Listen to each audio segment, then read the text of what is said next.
وَمَثَلُ الَّذِينَ يُنْفِقُونَ أَمْوَالَهُمُ ابْتِغَاءَ مَرْضَاتِ اللَّهِ وَتَثْبِيتًا مِنْ أَنْفُسِهِمْ كَمَثَلِ جَنَّةٍ بِرَبْوَةٍ أَصَابَهَا وَابِلٌ فَآتَتْ أُكُلَهَا ضِعْفَيْنِ فَإِنْ لَمْ يُصِبْهَا وَابِلٌ فَطَلٌّ وَاللَّهُ بِمَا تَعْمَلُونَ بَصِيرٌ. Bismillahirrahmanirrahim. Assalamualaikum warahmatullahi wabarakatuh. Alhamdulillahirabbil alamin. Wa bihi nasta'inu ala umurid dunya waddin. Wa asyhadu an la ilaha illallah wahdahu la syarika lah. Wa asyhadu anna sayyidana wa nabiyyana Muhammadan abduhu wa rasuluh.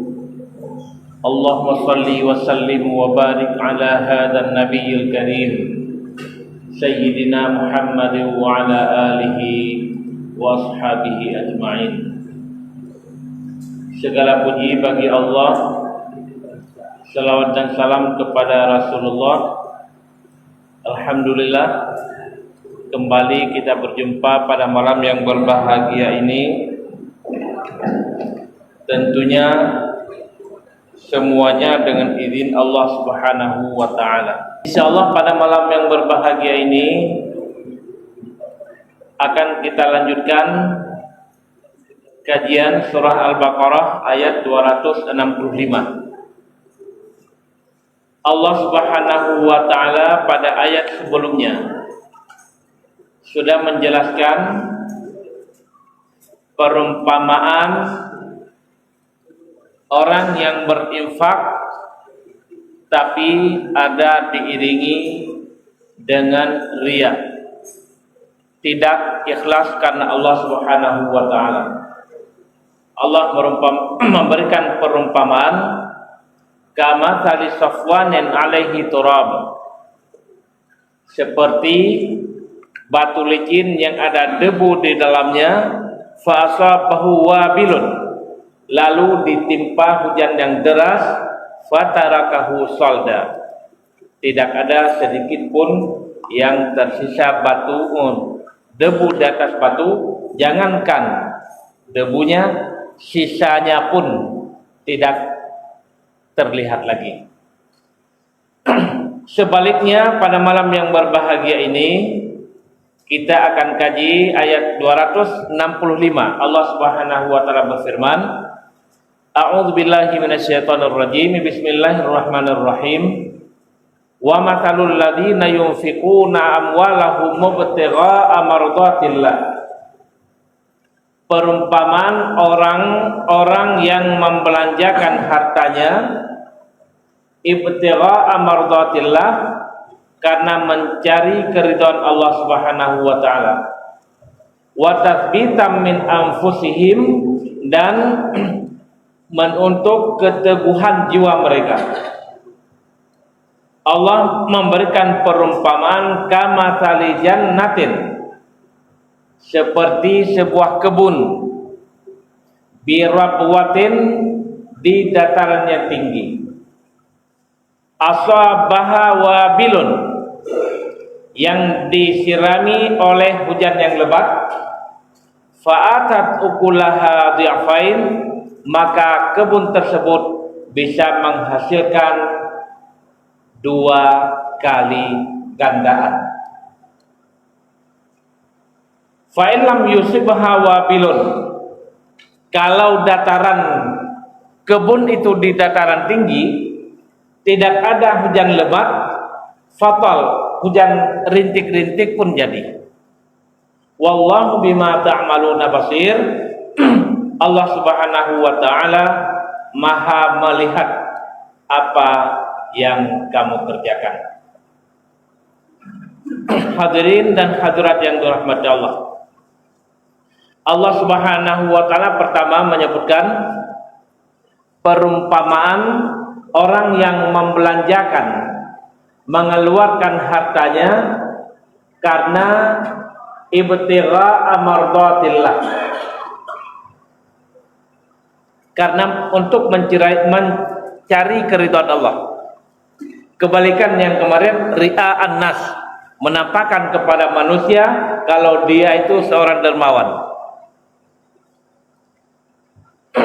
Lalu yang kedua, tathbitan min anfusihim, tathbit, untuk memastikan, untuk menguatkan, ataupun untuk supaya jiwanya itu teguh, kuat. Karena hadirin yang dirahmati Allah, al-mal syaqiqur ruh, harta itu saudara kandungnya jiwa. Orang yang sulit mengeluarkan, berarti yang bermasalah bukan raganya, tapi yang bermasalah jiwanya. Bukan ke rumah sakit Zainal Abidin obatnya, tapi ke belakang itu. Karena yang bermasalah jiwanya. Allah memberikan perumpamaan, lagi-lagi Allah memberikan perumpamaan dengan contoh yang simple, mudah dipahami, dekat dengan kehidupan kita. Kama kali jannah, seperti jannah. Jannah itu ada yang menerjemahkan surga, karena hakikatnya surga itu adalah sesuatu yang tertutup, tidak nampak kita lihat dan tidak bisa kita bayangkan bagaimana kenikmatan yang Allah berikan di dalam surga. Karena makna jannah itu tidak nampak dilihat, satara. Jannah alaihil lailu, ketika malam tertutup, malam kan nggak bisa dipegang. Kita mau mengeluarkan malam, mau ditarik siang, tidak bisa dipegang. Kenapa? Kebun itu dinamakan dengan jannah. Ketika pohon rindang, daunnya itu memenuhi penuh, itu dari atas, itu tidak nampak melihat ke bawah, nggak nampak melihat tanah-tanah. Ini kita bisa lihat kalau kita naik helikopter ketinggian yang tidak terlalu tinggi, kita melewati dataran Gayo umpamanya, di daerah kebun kopi, itu tidak nampak. Di bawah kebun kopi itu ada rumput, ada apa, itu tidak nampak dari bawah. Kebun sawit juga demikian. Itu dinamakan jannah. Makanya sebenarnya ketika Nabi Adam dulu di surga, itu sudah kita jelaskan di awal surat Al-Baqarah. Di situ ada beberapa pendapat yang mengatakan salah satunya adalah kebun, bukan surga yang akan ditempati nanti di yaumil jaza. Karena surga itu imbalan setelah melewati dunia, melewati hisab dan seterusnya, baru dibuka surga. Yang pertama kali masuk adalah Rasulullah Sallallahu Alaihi Wasallam. Makanya ada kata orang, gara-gara hawa, menyahakan gara-gara hawa, tanya dalam surga tapi rojo. Ada yang bilang gara-gara Nabi Adam makan buah dan seterusnya. Padahal Allah Subhanahu Wa Taala menciptakan Nabi Adam alaihissalam dan keturunan-keturunannya untuk menempati dunia ini. Inni ja'ilun fil ardi khalifah. Sekarang ada yang orang naik ke planet Mars, naik ke mana, mau buat rumah, mau bawa pindah manusia ke sana, itu akan sia-sia. Karena Allah menciptakan tempat kehidupan kita adalah fil ardi. Jadi nggak perlu capek-capek. Hanya mau melihat apa kelebihan bumi dan apa kelebihan bulan, apa kelebihan planet-planet yang lain, boleh. Kemudian baru dipelajari apakah yang lain layak dihuni.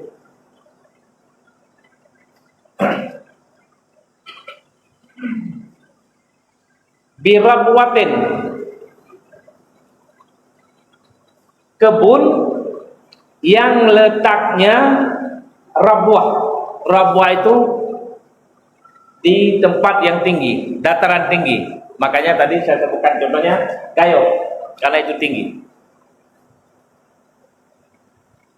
Kenapa Allah Subhanahu Wa Taala menyebutkan kebun di rabwah? Itu yang bisa menghasilkan hasilnya lebih dhi'afaini. Yang kebun ditanam di dataran rendah tidak seperti itu hasilnya. Ternyata bukan sekedar perumpamaan, di dalam ilmu pertanian sendiri itu sudah dibuktikan. Dengan ilmu pertanian yang modern sudah bisa dibuktikan kenapa tanaman ataupun pohon yang ditanam di dataran yang rendah dengan dataran yang tinggi itu hasilnya berbeda. Karena hadirin yang dirahmati Allah, dataran yang tinggi itu ketika hujan tidak menyimpan air yang membuat akar-akar pohon itu membusuk. Kalau dataran rendah, begitu hujan, itu airnya begini dia, saluran air di bawah akar pohon, itu yang membuat akar pohon itu berjamur dan membusuk pelan-pelan. Bahkan bisa pohon itu menguning, bahkan nanti terakhir bisa kering. Jadi kalau pohon tidak disebut mati. Karena pohon itu makhluk tumbuh, bukan makhluk hidup. Kalau pohon itu makhluk hidup, silap kita sebentar, pohon kelapa udah masuk ke dalam rumah. Kayak kucing makhluk hidup. Kalau pohon tumbuh, makanya dalam bahasa Arab tidak dinamakan matat. Kalau pohon bukan mati disebutkan, tapi yabis. Yabis itu tidak ada lagi kandungan air di dalamnya, ngering. Beda dari tinjauan yang bisa kita lihat dengan kasat mata. Jangan dikiaskan dengan pohon kurma yang bisa ngomong dari Rasulullah SAW. Kalau seandainya dikias ke sana, batu juga kita tidak bisa menyebutkan itu benda mati, karena batu juga bisa bertasbih dan seterusnya. Kemudian kalau pohon yang tinggi, kalau pohon di dataran tinggi, itu ketika air hujan jatuh, dia yang akan kena daunnya dulu. Kenapa dengan daun? Ini bedanya menyirami tanaman dari daun dengan menyirami tanaman di akar, pelan-pelan ditanam di akar yang kena daun. Terbalik, menyirami tanam itu dari daun dulu. Setelah daunnya bersih, nanti airnya baru turun ke bawah. Kenapa dengan daun? Karena semua dihasilkan dari daun. Klorofil, metabolisme klorofil itu prosesnya daun, bukan akar. Yang mencari makanan ketika matahari pagi itu daun. Nah, makanya daun yang disirami air kemudian ke akar. Ketika debit airnya lebih, dia tidak mengendap di akar, tapi dia mengalir ke dataran yang rendah. Kalau hujannya tidak ada hujan lebat, hujan sedikit pun, karena dia siramnya bukan dari bawah, siramnya dari atas, itu bisa menyimpan air beberapa lama, bisa menyimpan beberapa bulan. Bahkan ada tanaman yang bisa menyimpan air 1 tahun. Itu namanya zaitun. Itu cukup 1 kali hujan setahun. Itu kalau kita dari Mesir ke arah Palestina, ke arah Rafah, itu cukup luas. Terbentang itu kebun-kebun zaitun. 1 bulan, 1 tahun cukup sekali. Tapi kalau seandainya dialiri dari bawah, seperti irigasi dulu, model irigasi sawah, itu tidak bisa menyimpan lama. Itu bisa menyimpan hanya beberapa hari atau beberapa minggu. Itu bedanya. Rafwah, kemudian asabah wabil yang disirami dengan air hujan yang disirami dari atas, bukan disiram dari akar. Itu bisa menghasilkan fatat ukulaha di'afaini. Kalau di'afaini berapa kali lipat? 2 gandaan. Ada orang yang mengartikan 2 gandaan itu 2 kali lipat. Kalau di'afun 1 kali ganda berapa kali? 1 kali lipat. Berarti kalau 100, 1 kali lipat jadinya 200. Dilipat lagi 2 kali jadi 400. Itu berarti 300% hasilnya lebih. Kalau pertanian di dataran tinggi hasilnya 3 kali lipat, 300% lebih tinggi daripada di dataran tinggi. Ini Al-Quran yang menceritakan, dibuktikan dengan teori pertanian modern.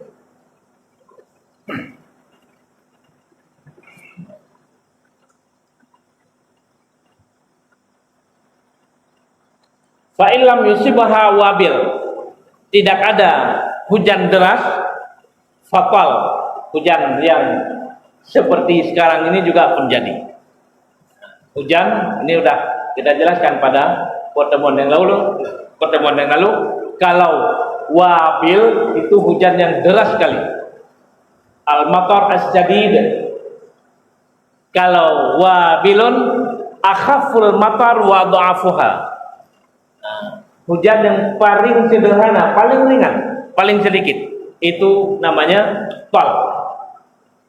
Jadi bukan fatal. Jadi ada orang yang sedikit-sedikit belajar bahasa Arab tahu fa'illam yusibha wabilun, bila tidak ada hujan fatal, maka fatal. Jadi tal itu adalah hujan gerimis, hujan berat. Itu bedanya. Ternyata bismillah masyaallah, Al-Quran mengajarkan kita sampai cara menyirami tanaman itu diajari, bukan menyiraminya dari akar. Bisa dicoba daun seledri atau stop atau serai disiram dari atas 1 kali, kemudian besok dicoba siram akarnya saja. Coba lihat kondisinya di waktu siang.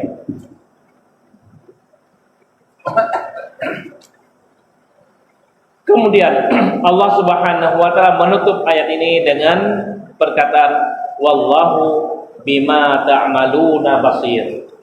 Allah Subhanahu wa taala Maha mengetahui, Maha melihat apa yang tidak bisa dilihat oleh makhluk, tidak bisa disembunyikan kepada Allah Subhanahu wa taala. La takhfa anhu khafiyah, la takhfa alaihi khafiyah, sedikit pun tidak bisa ditutupi dari Allah Subhanahu wa taala. Allah lah akan membalas kepada semua yang melakukan infak, karena Allah Subhanahu wa taala bukan menampakkan kepada manusia.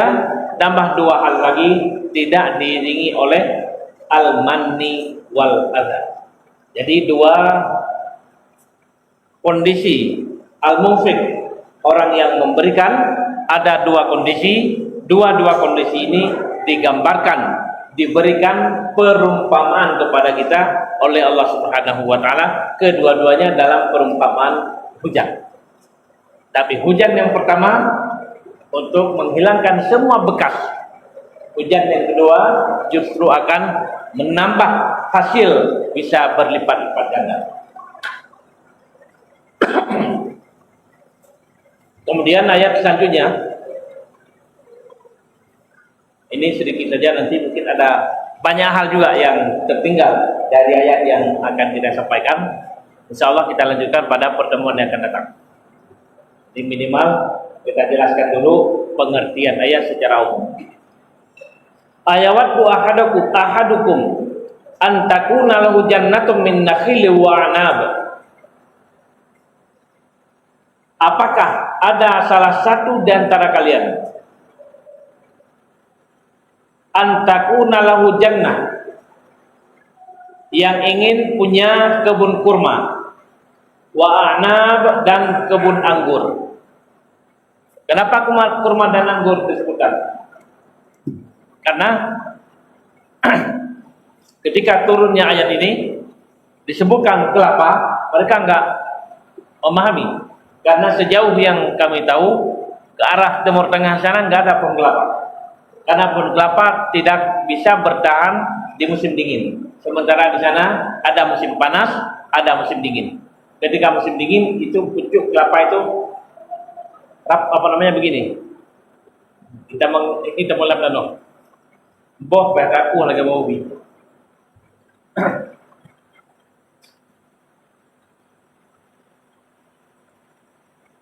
Tajri min tahtihal anhar, di bawah kebun kurma dan anggur itu mengalir sungai-sungai. Lahu fiha min kulli thamarat, dia punya di dalam kebunnya itu berbagai macam buah-buahan. Wa asabahul kibaru, tatkala yang punya kebun itu sudah tua. Dulu dia punya kebun yang cukup indah, di bawahnya ada sungai, karena kebun kalau ada sungai memang nampak lebih indah. Alu ada di tengah kebun, itu luar biasa indahnya. Sudah tanam sawit, mikir lagi pelihara sapi karena ada tempat minum sapi. Ketika yang punya kebun itu sudah tua, walahu dzurriyyatun du'afa, dan punya keturunan yang masih kecil-kecil, punya anak yang belum mampu mengurusi kebun. Ayahnya sudah tua. Lantas fasabha yasarun, kebun tersebut ditimpa badai. Bukan badai biasa. Kalau badai biasa, kurma insyaallah tahan badai. Tapi badainya fihi narun, badai api. Ternyata ada badai angin, dia ada kandungan api di dalamnya. Kena pohon terbakar, kena rumah bisa terbakar. Ini termasuk salah satu dari i'sar ataupun badai yang cukup ngeri. Kalau badai air sering kita lihat. Di Amerika beberapa bulan lalu ada beberapa tempat badai bawa air. Bukan pinggir laut, tapi air tiba-tiba sudah tinggi dibawa oleh badai. Ini ternyata ada badai juga yang membawa api. Fahtarakat, lalu kebunnya terbakar. Kadzalika yubayyinullahu lakum. Demikianlah Allah menerangkan ayat-ayatnya kepada kalian, la'allakum tatafakkarun, supaya kalian memikirkannya. Jadi semua yang Allah berikan itu bukan hanya untuk dilihat dengan mata, tapi dipikirkan akibat, dipikirkan proses dan seterusnya.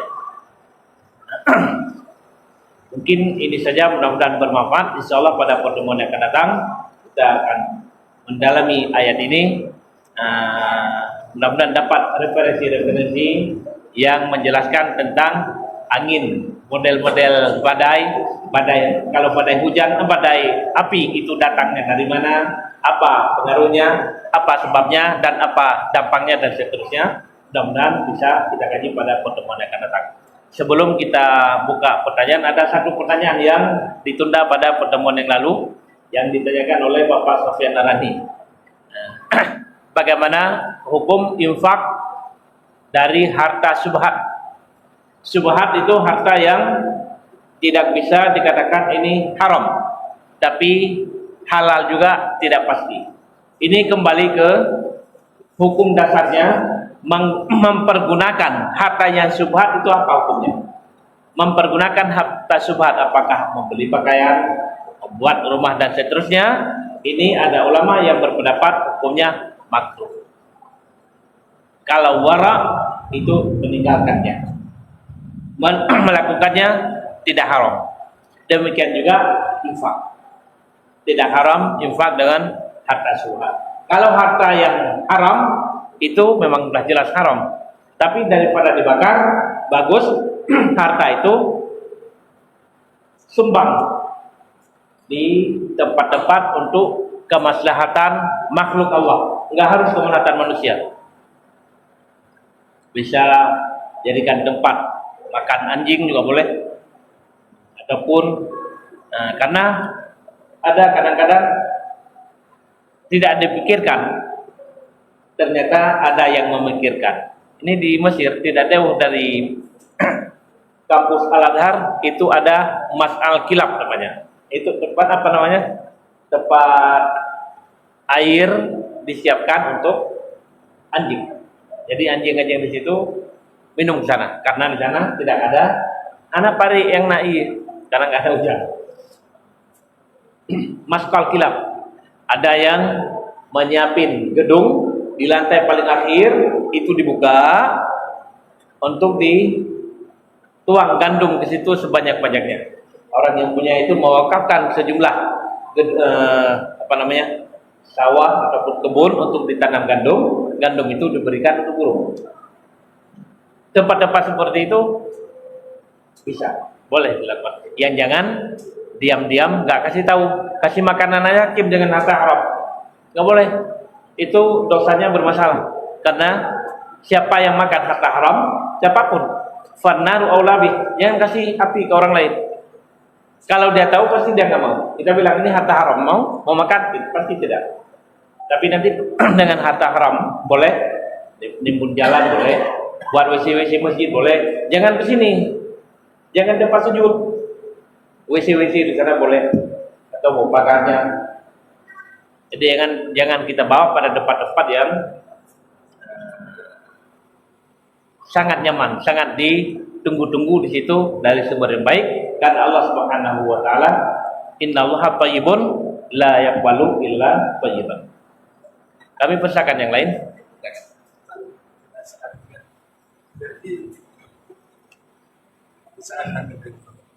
Wadah semaya kan imam kan kemuala pun berabih imam kalau tadi makmu wasol kami lanjutnya baca Oke. sering dengar ya.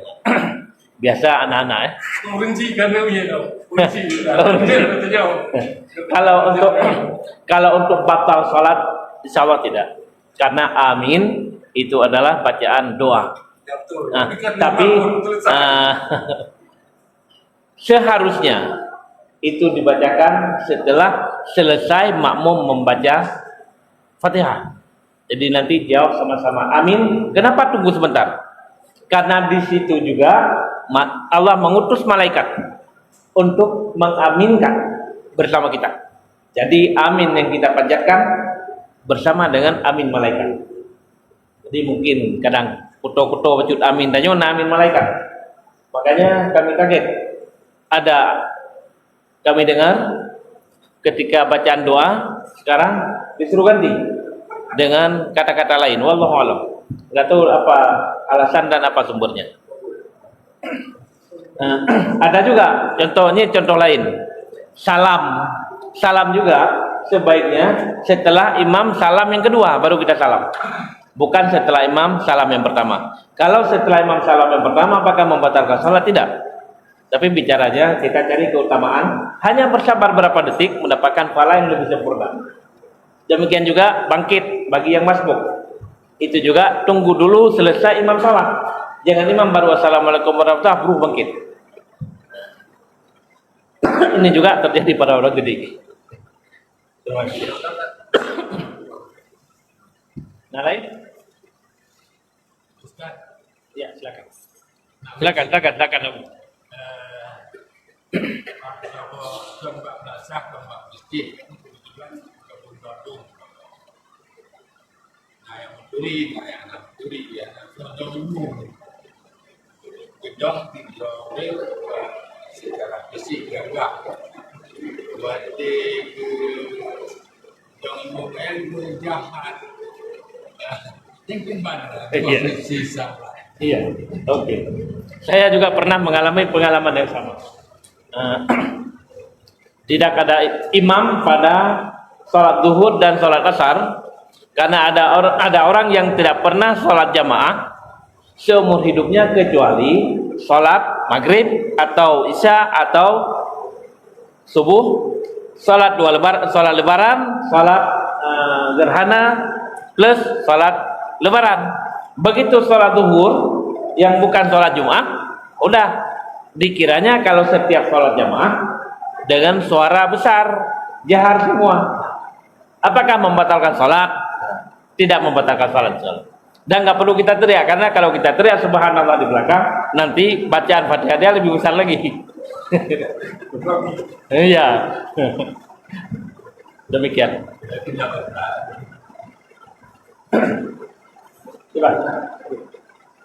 Ustaz, nah teman Ya. Lagi. masalah sedekahnya yang terpahami yang menjadi ikhlas atau tidak Pemberi. memberi. Tapi di dalam agama katakan satu secara syariat, yang lain secara supaya orang lain tahu untuk mengikuti syiar. Batasan antara syiar dan mengikuti yang sebenarnya kena beda pahala itu beda betul, tapi tidak ada niat supaya orang bilang kita ini mau yang diterima daripada yang kita sembunyi-sembunyikan. Nah, beda pahala. Memberikan sedekah menampakkan dengan alasan syiar. Alasan syiar apa hukumnya? Ini sama contoh lain. Salat duha menampakkan kepada orang, adapun kita sampaikan. Salat malam, bangun tengah malam, ambil HP, sampaikan alhamdulillah banget. Malam ini Allah masih memberikan kesempatan untuk bangun salat malam bersama keluarga. Tambah lagi sahur untuk salat sunat bersama, buka puasa bulan Rajab. Sama. Jadi syiar tidak semua itu syiar dengan perbuatan. Salat yang ada syiar itu salat berjamaah, salat fardu. Kalau salat sunnah yang ada syiarnya hanya beberapa. Salat tarawih, salat ada salat gerhana dan seterusnya. Jadi tidak salat sunnah ba'diyah saja. Kalau seandainya kita yakin sampai ke rumah masih mampu kita laksanakan, itu lebih bagus daripada salat di masjid. Salat qobliyah bagus salat di rumah dulu kemudian baru ke masjid. Jadi yang sunat, yang afdal di sini hanya salat yang 5 waktu. Itu memang kalau katanya untuk syiar dalam hal itu tidak perlu dengan menyampaikan saya sebagai contoh. Insyaallah jelas ya. Karena ada di beberapa kesempatan setelah kita jelaskan, kemudian ada salah satu jamaah duduk, dia bilang kecuali yang mengecualikan jamaah, kecuali untuk syiar menghadap ke jamaah lagi. Dari sini putar kecuali syiar hadap buku. Yang bilang bukan ustaz. Karena ada di beberapa tempat alhamdulillah di Masjid Agung aman. Makanya saya sendiri paling nyaman di sini. Beberapa tempat ada yang saya tinggalkan karena tidak nyaman. Kenapa? Ustaz didikte oleh jamaah. Jadi kesimpulan ilmiah sudah ada di jamaah, bukan yang kita sampaikan. Jadi sudah ada kesimpulan nanti dibalik. Kita ceritakan tentang memperbaiki amal. Amal itu bukan dilihat dari kuantitas, tapi kualitas. Nah, nanti diambil kesimpulan memperbanyak amal. Nah, padahal ahsanu amala bukan aksar. Yang amal itu yang paling bagus, itu yang lebih bagus, bukan yang paling banyak. Salat sunnah umpamanya, salat sunnah malam ini mangat temanmu 8 rakaat salat malam besok libur, malam 3 malam kemudian baru bangun. Mana lebih bagus? Lebih bagus walaupun 2 rakaat tapi rutin. Wallahu a'lam. Silakan tadi.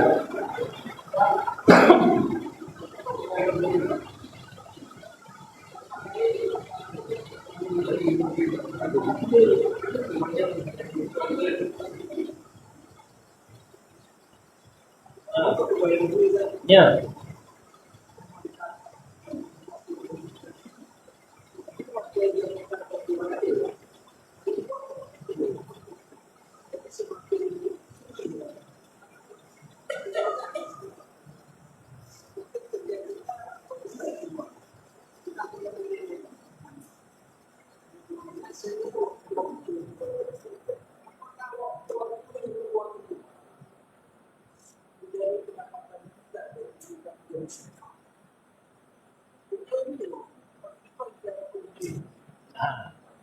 mudah-mudahan bukan.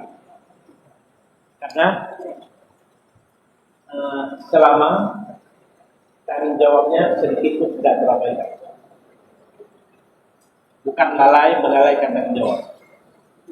Kalau melalaikan tanggung jawab, bukan. Karena kalau dalam kerja sebenarnya sedikit subhat. Yang ada jelas haram atau halal. Subhat sedikit. Yang banyak jelas halal atau jelas haram. Yang jelas meninggalkan tanggung jawabnya.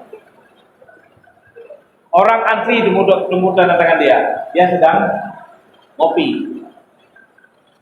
Itu melalaikan tanggung jawab. Itu jelas haram. Bukan cuma haram dengan subhat dengan jelas. Contoh pikir kalau subhat ya, kita lewat di hutan, ada ranting yang jatuh. Kita yakin ini kayaknya kalau kita minta dikasih. Tapi karena nggak ada orangnya, kita bawa pulang, kita bakar, jadi kita masak air, kita buat kopi dengan air itu. Ringan-ringan dengan sebabnya yang berat-berat dan sebab jelas harapannya. Insyaallah demikian. Ya, silakan.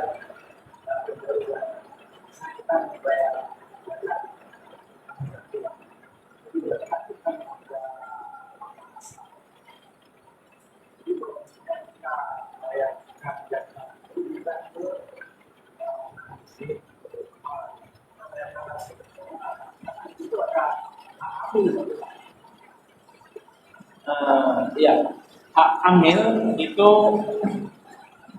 kalau dibagi oleh yang punya harta, di situ tidak berlaku amil.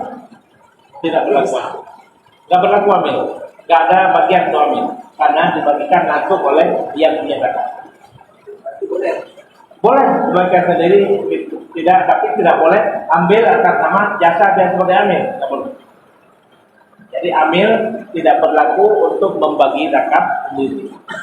Amil itu hanyalah orang yang dilantik oleh pemerintah untuk bertugas zakat.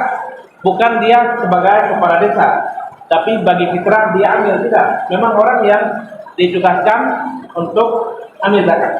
Memang itu profesinya, itu yang boleh mengambil gaji. Kalau kita buat di masjid di sini, kita sepakat di zon penerima zakat atau terawih, saya tidak boleh mengambil jatah amil. Kenapa? Karena saya tidak ditunjuk sebagai amil zakat. Saya ditunjuk sebagai dosen di UI Indonesia. Di sini saya tabarruk, relawan. Relawan tidak boleh mengambil gaji. Itu beda. Apa ke Pak Bin? Iya. Yang di Ustaz dan Kapeng Tengah ya apa? Itu benar dia tua jauh kita. Pertama kena pajak, yang kedua lebih baik Tengah komposisi. Yang sebenarnya ini gimana? Oke. Uang yang diberikan dari bank itu tergantung transaksi ketika buka rekening. Kalau transaksinya wadiah 0. Sebanyak apapun ada tabungan, tetap tidak ada bulanan. Tapi kalau ketika transaksinya itu mudharabah, itu ada hasil. Dihitung setiap ada tergantung bank. Ada setiap 10 hari, ada yang per detik hitungannya, langsung dihitung oleh mesin. Ada yang per bulan dan seterusnya. Itu masuk dalam hasil mudharabah halal insyaallah. Adapun pajak itu kewajiban. Kewajiban kita membayar ke negara. Kalau yang itu hasil, itu hak yang diberikan oleh pihak pengelola keuangan. Demikian insyaallah kita cukupkan untuk pertemuan kali ini. Mudah-mudahan ada manfaatnya. Qul qouli hadza astaghfirullahaladzim li wa lakum. Wassalamualaikum warahmatullahi wabarakatuh.